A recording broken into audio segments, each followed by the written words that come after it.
நாம் இப்போது இருக்கிறது வந்து செம்பியம் வரம்பல் அப்படின்ற ஊரில் இருக்கிறோம். இங்கே சொர்ண ஆகர்ஷண பைரவர் திருக்கோயில் அமைஞ்சிருக்கு. செம்பியன் வரம்பல் எங்கே இருக்குன்னா, கும்பகோணம் அருகில் இருக்கிற நாகேஸ்வரம் திருக்கோயிலேருந்து ஐயாவடி போகணும். அந்த ஐயாவடிக்கு அடுத்து வர்றது செம்பியம் வரம்பல். இந்த செம்பியம் வரம்பலில் அழகான ஒரு சூழலில் ஒரு வயக்காட்டுக்கு நடுவில் இப்படி சொர்ணாகாஷ்ண பைரவர் இருக்கார். இங்கே நம்மளை அழைச்சிருக்காங்க நம்ம சுவாமி குருக்கள். இந்த கோயிலை பற்றியும் அவர்கிட்ட கேட்டுப்போம். வாங்க கோயிலை போய் பார்ப்போம். சொர்ணாகர்ஷண பைரவ ஆலயம், செம்பிய வரம்பல் இந்த ஊர் பேர். பைரவ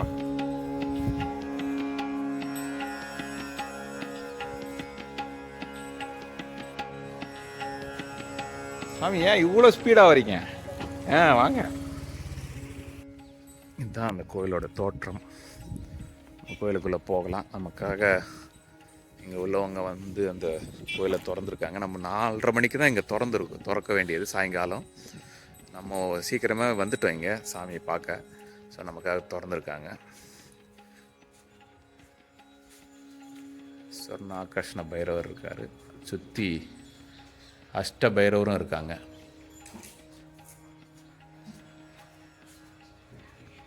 அஷ்ட பைரவரும் இந்த கோயிலில் இருக்கிறாங்க. வாங்க உள்ள போகலாம். ஐயா நமஸ்காரம். உங்கள் பேர் என்ன? உங்கள் திருநாமம்?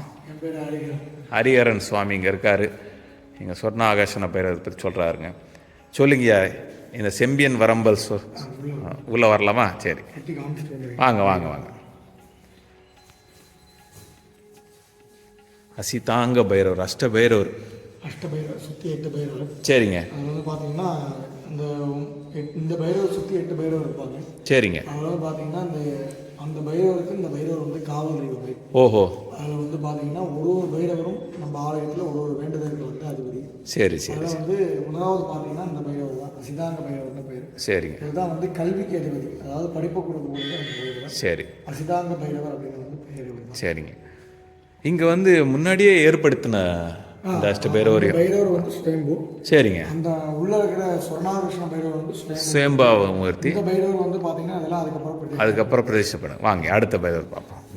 இவர் வந்து குரு பைரவர், ருரு பைரவர். ஆமாம், இரண்டாவது பைரவர். இந்த பைரவர் பார்த்தீங்கன்னா அதாவது இப்போ நம்ம ஒரு சொந்தமாக ஒரு பிஸ்னஸ் பண்ணுறோம் அப்படின்னா அதுக்கு போட்டியாக பார்த்தீங்கன்னா இன்னொருத்தர் வந்து தொடங்குவாங்க. சரிங்க. அந்த நம்மளுக்கு போட்டியாக வந்து பார்த்தீங்கன்னா அந்த வியாபார எதிரி தொழிலெல்லாம் நீக்கக்கூடியவர் வந்து இந்த பைரவர். சரி. இரண்டாவது பைரவர் ருரு பைரவர். ருரு பைரவர். நெக்ஸ்ட்டுங்க.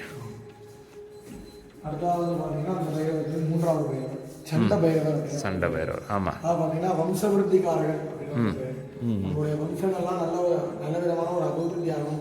அடுத்த ஜென்ரேஷன்லாம் நம்மளுக்கு நல்ல ஒரு குட்டாக இருக்கணும் அப்படின்னா இவர் தான் அந்த பைரவருடைய அமைப்பு. சரிங்க. ஓகே. சண்ட பைரவர் அப்படின்னு. சண்ட பைரவர். இவர் ஐயப்பன். ஆஹா. தர்மசாஸ்திர ஐயப்பன் இங்கே வச்சுருக்கீங்க. சரி. இவர் வந்து பார்த்தீங்கன்னா இவர் 4வது பைரவர், புரோதன பைரவர் அப்படின்னு வந்து பெயர். சரிங்க. பார்த்தீங்கன்னா நம்ம வாழ்க்கையில் நம்ம குடும்பத்தில் எந்த விதமான சண்டை சச்சரவுலாம் இல்லாமல் நித்தியமும் நம்ம குடும்பத்தில் வந்து சந்தோஷத்தை கொடுக்கக்கூடியவர் இந்த பைரவர், புரோதன பைரவர் அப்படின்னு பெயர். ஓகே. அடுத்ததாக வந்து பார்த்தீங்கன்னா இந்த பைரவர் பேர் உண்மத்த பைரவர்னு வந்து பேர். அதாவது பார்த்தீங்கன்னா இப்போ எல்லா இடத்துலையுமே உண்மத்தம் அப்படின்னா வந்து மெதுவாக அப்படின்னு தான் சொல்லி கேள்விப்பட்டிருக்கோம். ஆனால் நம்ம ஆலயத்தில் பார்த்தீங்கன்னா இப்போ சொந்தமாக ஒரு பிஸ்னஸ் பண்ணுறோம் அப்படின்னா அந்த பிஸ்னஸ் ரொம்ப ஸ்லோவாக இருக்குது அப்படின்னா அந்த பிஸ்னஸை வந்து நல்ல விதமான ஒரு இன்க்ரீஸ் பண்ணக்கூடிய பைரவர் இந்த பைரவர், உண்மத்த பைரவர் அப்படின்னு வந்து பெயர். சரி. அடுத்தது பார்த்தீங்கன்னா காலஹஸ்தீஸ்வரர். ஈசான பாகத்தில் பார்த்தீங்கன்னா இங்கே காலஹஸ்தீஸ்வரர் வந்து அங்கே வந்திருக்காரு. ஓகே. ஈசான பாகத்தில் காலஹஸ்தீஸ்வரர்.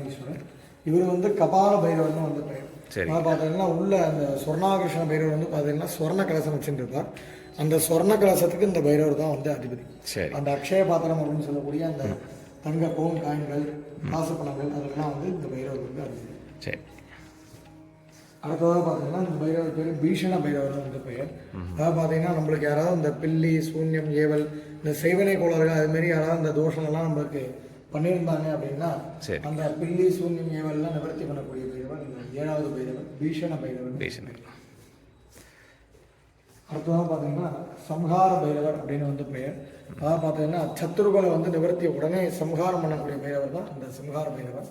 இந்த 7 பைரவருடைய ஆயுதம்னு பார்த்தீங்கன்னா இந்த பைரவர் வச்சுருப்பார். மொத்தம் இந்த பைரவருக்கு வந்து பார்த்தீங்கன்னா 10 கை வச்சுருப்பார்.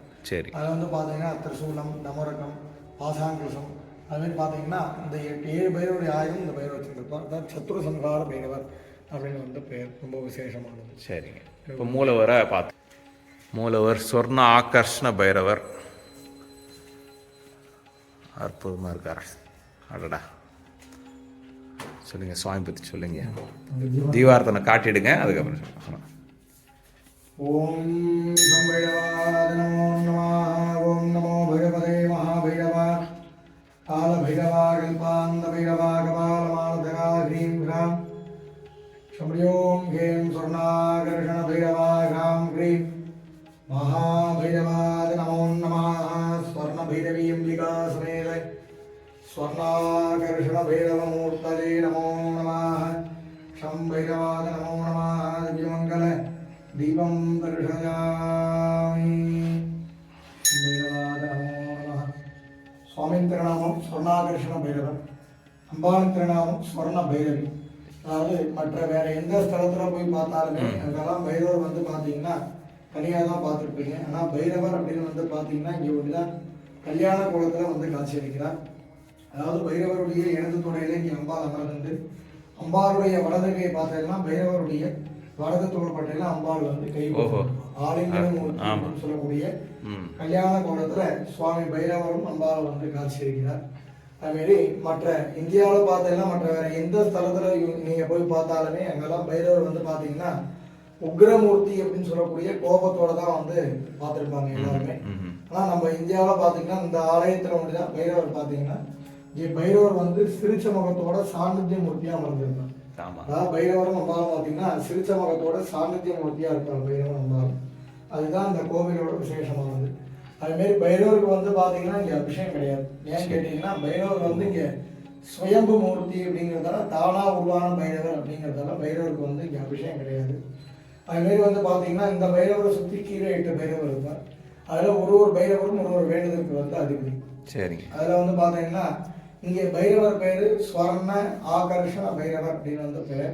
அதாவது வந்து பார்த்தீங்கன்னா ஸ்வர்ணம்னா தங்கம், ஆகர்ஷணம்னா உள்வாங்கி கொடுக்குதல் அப்படின்னு வந்து பெயர், தனதானியம்னா காசு பணங்கள். அதாவது பைரவர் வந்து பார்த்தீங்கன்னா தங்கத்திற்கும் காசு பணத்திற்கும் தான் அந்த பைரவர் வந்து அதிபதி. அதனால தான் பைரவர் பேர் ஸ்வர்ண ஆகர்ஷண பைரவர் அப்படின்னு வந்து பெயர்.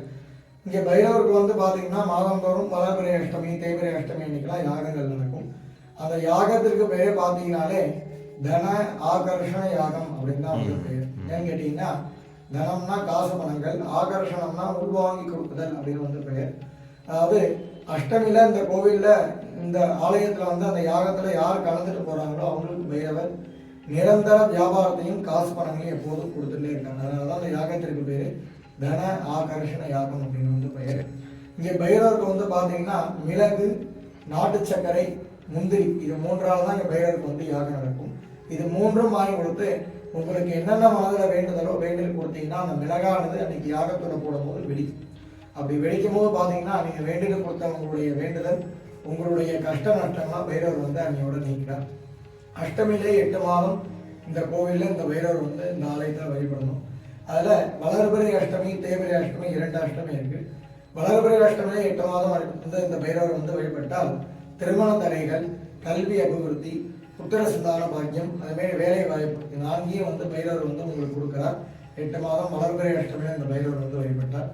தேய்பிறை அஷ்டமியிலே 8 மாதம் இந்த பைரவர் வந்து வழிபட்டால் வியாபார அபிவிருத்தி, பதவி உயர்வு, அதுமாரி உங்களுடைய காசு பணங்கள் வெள்ளை யாருக்காவது கொடுத்துட்டு அவங்க தராம இருக்காங்க அப்படின்னா அந்த காசு பணங்களையும் வந்து வாங்கி தர, உங்களை சுற்றி இருக்கக்கூடிய எதிரி தொல்லைகள், மனபயங்கள், திருஷ்டி தோஷங்கள், பூர்வ ஜென்மத்துடைய சாப தோஷங்கள், கடன் நிவர்த்திகள், நம்மளுடைய பில்லி, சூன்யம், ஏவல், இந்த செய்வனை கோளாறுகள், இந்த மந்த தோஷங்கள்லாம் அனைத்தையும் நீக்கி, அதாவது பொலிட்டிக்கலில் வந்து நம்மளுக்கு வந்து கட்சியில் வந்து பதவியெல்லாம் உயர்வாகணும் அப்படின்னா அந்த விதமான இதெல்லாம் எல்லாத்தையும் வந்து நிவர்த்தி செய்து அந்த பைரவரை வந்து அந்த அனுகிரகத்தை வந்து கொடுக்குறார். அதனால் பார்த்தீங்கன்னா மொத்தம் இந்த இந்தியாவில் பார்த்தீங்கன்னா 64 பைரவர் இருக்காங்க. அந்த 64 பைரவர்ல இந்த பைரவர் வந்து கிடையாது. ஏன்னு கேட்டீங்கன்னா இந்த பைரவர் தனி பைரவர் சிவ அம்சத்தோட சேர்ந்த பைரவர் இந்த ஸ்வர்ண ஆகர்ஷண பைரவர். அதனால ரொம்ப விசேஷமான முகூர்த்தம். அதாவது பாத்தீங்கன்னா நம்ம இந்தியாவிலே இதுமாரி ஸ்வர்ணாகர்ஷண பைரவர் வந்து எங்கேயுமே பார்க்க முடியாது இதுமாரி பைரவர். ஏன்னு கேட்டீங்கன்னா சிதம்பரம் நடராஜர் சன்னதி பக்கத்துல பாத்தீங்கன்னா நடராஜர் கோவில்ல இதுமாரி உற்சவ மூர்த்தியெல்லாம் பார்க்க முடியும். அதுமாரி திண்டுக்கல் இருக்கு இல்லையா, திண்டுக்கல் பக்கத்துல தாடி கும்பல்னு ஒரு ஊர், அங்க போய் பாத்தீங்கன்னா ஸ்வர்ண பைரவர் அப்படின்னு சொல்லிட்டு வெறும் பைரவர் வண்டி தான் இருக்கும், அம்பாள் கிடையாது, அம்மன் கிடையாது. அதுவும் இதுமாரி தனி ஸ்தலம் கிடையாது, சுத்தி வரணும் பிரகாரத்துலதான் இருப்பாங்க. ஸ்வர்ணாகர்ஷண பைரவருக்கு தனி ஸ்தலம் அப்படின்னா நம்ம தமிழ்நாட்டுல இந்த ஆலயத்துல ஒண்ணுதான். ரொம்ப விசேஷமான முகூர்த்தம். யார் யாருக்கு என்னென்ன பிரார்த்தனையும் சுவாமியை பிரார்த்தனை பண்ணீங்க. அஷ்டமிலே காலையில வந்து 10ல இருந்து 1 மணி வரைக்கும் இங்க பைரவருக்கு வந்து யாகம் நடக்கும். மலர்பெரிய தேய்பிரை அஷ்டமியில. இங்க ஊர் பேர் வந்து பாத்தீங்கன்னா செம்பிய வரம்பல் அப்படின்னு ஒரு பெயர். திருநாகேஸ்வரம் ஐயாவாடு அருகில் ஒரு திருநாகேஸ்வரத்துல இருந்து 4 கிலோமீட்டர், ஐயாவாடுல இருந்து 1 கிலோமீட்டர் அருகில இந்த ஆலயம் வந்து இங்க பைரவர் வந்து அமர்ந்திருக்கார். யார் யாருக்கு என்னென்ன பிரார்த்தனையும் சுவாமியை வந்து மனசார பிரார்த்தனை. சரிங்க. ஓம் சம்பைரவாய நமோ நமः. திவ்யமங்கல தீபம் தர்சயாமி. கோவிலம் பிரம்மணோவேதம். சம்பைரவாய நமோ நமः. அற்புதமான தரிசனம் கிடைச்சது. இந்த கோயிலுக்கு எப்படி வரணும்னு நீங்க சொல்லிடுங்க. அதாவது வந்து பாத்தீங்கன்னா இது வந்து தஞ்சாவூர் மாவட்டத்தில் தான் இருக்குது. சரிங்க. அதாவது கும்பகோணம் வந்துட்டு கும்பகோணத்துல இருந்து திருநாகேஸ்வரம் நாகஸ்தலம் இருக்கு இல்லையா, அங்கேருந்து அங்க பக்கத்துல ஐயாவடி பிரத்யங்கிரா கோவில்ல இருந்து 1 கிலோமீட்டர் செம்பியன் வரம்பல்ன்றது செண்பக வனம் அப்படின்னு சொல்லிட்டு ஒரு காடா இருந்தது. அந்த காட்டுல தான் அந்த பைரவர் வந்து சுயம்பு மூர்த்தியா வந்து அமர்ந்தாங்க. செண்பக வனம் அப்படின்னு வந்து செம்பிய வரம், அது வந்து ஒரு செம்பிய வரம்பு தான் இருந்துச்சு. அதான் ரொம்ப விசேஷமானது. திருநாகேஸ்வரத்துல இருந்து ஐயாவுடைய அருகில் 1 கிலோமீட்டர். சரிங்க. இப்ப பக்தர்கள் இங்க வந்து அஷ்டமி பூஜைக்கு கலந்துக்கணும் அப்படின்னா என்ன பண்ணணும்? இங்க வந்து பாத்தீங்கன்னா இங்க வந்து யாகம் அபிஷேகம் உண்டு. சரிங்க. அது வந்து பாத்தீங்கன்னா ஃபுல் அண்ட் ஃபுல்லும் வந்து இங்க பைரவருக்கு அபிஷேகம் கிடையாது, மூலவருக்கு அப்படிங்கறதெல்லாம் வந்து பாத்தீங்கன்னா ஹோமங்கள் தான். அதான் அவங்களுக்கு என்ன வேண்டுதலோ வேண்டிட்டு வந்து ஹோமத்துல வந்து கலந்துக்கலாம். அப்படி இல்லை அப்படின்னா வந்து பாத்தீங்கன்னா அமாவாசையில நைட்ல வந்து ஹோமம் நடக்கும். அது வந்து தனியா வந்து ஸ்பெஷல் யாகமா அது வந்து அமாவாசையில வந்து, ஏன்னா அமாவாசை அன்னைக்கு பைரவருக்கு இங்கே ரொம்ப விசேஷம் அப்படிங்கிறதால அன்றைக்கி ரொம்ப சாநித்தியமாக இருக்கும். பைரவர் வந்து அன்றைக்கி அமாவாசை ரொம்ப விசேஷம். அஷ்டமியில் வந்து பார்த்தீங்கன்னா காலையில் 10லேருந்து 1 மணி வரைக்கும் வந்து கோவில் வந்து யாகங்கள் நடக்கும். அது வந்து கோவில் நட திறக்கிறது வந்து பார்த்தீங்கன்னா காலையில் 8லேருந்து மதியானம் 2 மணி வரைக்கும் உண்டு. அதேமாரி சாயங்காலம் வந்து பார்த்தீங்கன்னா 4லேருந்து 9 மணி வரைக்கும் இருக்குது. அதனால் இப்போ தனியாக யாகம் பண்ணணும் அப்படின்னா ஈவினிங் வந்து பண்ணி கொடுப்பாங்க. இப்போ காலையில் வந்து யாகம் பண்ணணும் அப்படின்னா காலையில் வந்து ஜாயினிங்கெல்லாம் பண்ணி கொடுப்பாங்க, சேர்ந்து தான் வந்து பண்ணி கொடுப்பாங்க காலையில் யாகம்னா. அப்படியே உங்க தனியாக பண்ணணும், நல்லா பெரிய வேகமாக பண்ணணும் அப்படின்னா ஈவினிங் வந்து பண்ணி கொடுப்போம். உங்களை தொடர்பு கொள்ளலாம். உங்க நம்பரை நான் வந்து இங்க டிஸ்கிரிப்ஷன்ல போடுறேன். இப்போ அந்த யூடியூபோடைய டிஸ்கிரிப்ஷன்ல இருக்கும், லிங்க்ல இருக்கும். நான் உங்களுக்கு அந்த நம்பரை போடுறேன். எல்லாரும் தொடர்பு கொள்வாங்க. போடலாம் இல்லைங்களா? ஹரிஹரன் சுவாமியை வந்து நீங்க வந்து தொடர்பு கொண்டீங்கன்னா நீங்க நினைக்கிற விஷயத்துக்கு இங்க வந்து பூஜை பண்ணி பரிகாரம் பண்ணி அற்புதமா தரிசிச்சுட்டு போகலாம்.